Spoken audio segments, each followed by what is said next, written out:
Russia accused Ukraine on Wednesday of attacking the Kremlin with drones at night in an attempt to kill President Vladimir Putin, yet another accusation Moscow has made, blaming Kyiv for more than 14 months of war.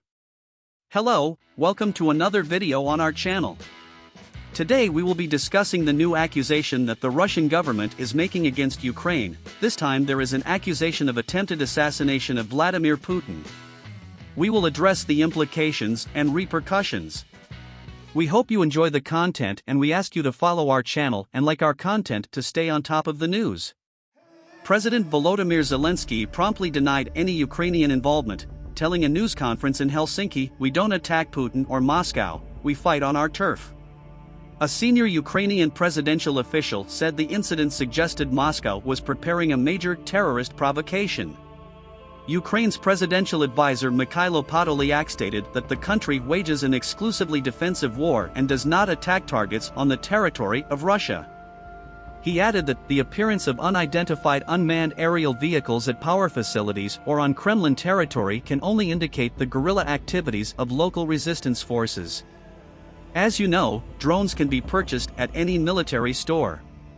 The loss of control over the country by the Putin clan is obvious, he said on his Twitter account.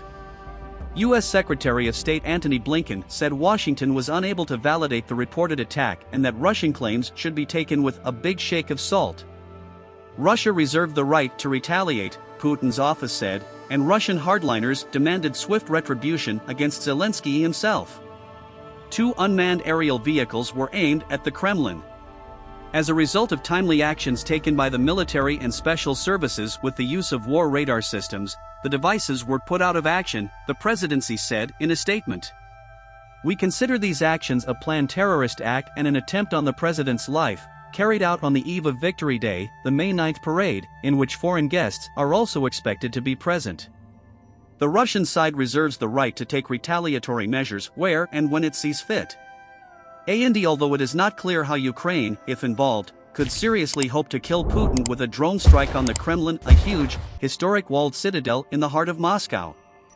Reuters image. The powerful speaker of the lower house of the Russian parliament, Vyacheslav Volodin, demanded the use of weapons capable of deterring and destroying the terrorist regime in Kyiv. And former President Dmitry Medvedev, now deputy head of Russia's Security Council, said the incident leaves us no option but to physically eliminate Zelensky and his clique. Putin rarely goes to the Kremlin. And the alleged attack is unlikely to target Putin, who notoriously rarely goes to the Kremlin, let alone spends the night there. If it was a Ukrainian attack, this one would have more one-character performative, a demonstration of capability and a statement of intent, "Don't think Moscow is safe." The presidential administration said that fragments of the drones were scattered on the territory of the Kremlin compound, but there were no casualties or material damage. The RIA news agency said Putin was not in the Kremlin at the time and was working on Wednesday from his residence in Novo Oboryovo, on the outskirts of Moscow. State news agency TASS said the parade, for which the Kremlin last week announced tighter security, would still take place. Prior to the announcement of the drone attack, some 10 hours after the event, Moscow Mayor Sergei Sobyanin said the city had introduced an immediate ban on unauthorized drone flights. Russia has accused Ukraine of several cross-border attacks since the start of the war, including attacks in December on an airbase deep in Russian territory that is home to strategic bombers equipped to carry nuclear weapons. In February, a drone crashed in Kolomna, about 110 kilometers from the center of Moscow. Ukraine generally refuses to take responsibility for attacks on Russia or Russia-annexed Crimea, although Kyiv authorities often eat these attacks with cryptic or mocking comments.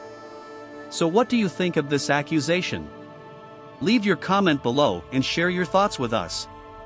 Don't forget to subscribe to our channel to stay up to date with the latest news and updates. Thanks for watching. Until the next video.